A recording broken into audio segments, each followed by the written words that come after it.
Сәлем достар, сіздермен шоу-бизнес арнасы. Маған тіркеліп, қазақша контентті қолдап, видеоның соңына дейін қараңыздар.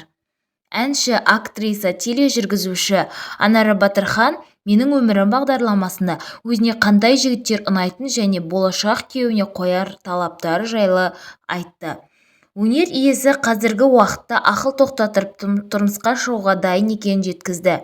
Менде қарым-қатынас болды және ол 4 жылға дейін созылды. Бірақ ол жігіт маған қолдау көрсете алмады. Өнер жолына түбегейлі қарсы болды. Маған "мен сені қызғанамын, өнерден кетесің" деп талап қойды.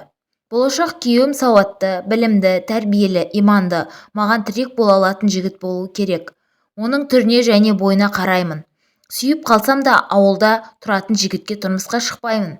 Мен қалада туып өскенмін. Ауылда қалай тұрамын?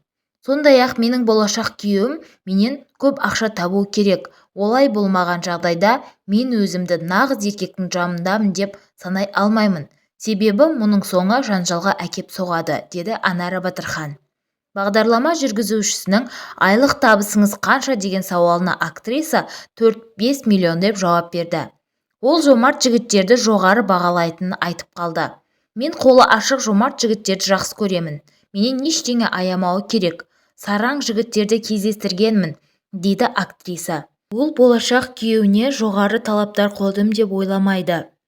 Анара Батырхан жайлы сіздердің ой-пікірлеріңіз қалай? Комментарийға жаза кетіңіздер.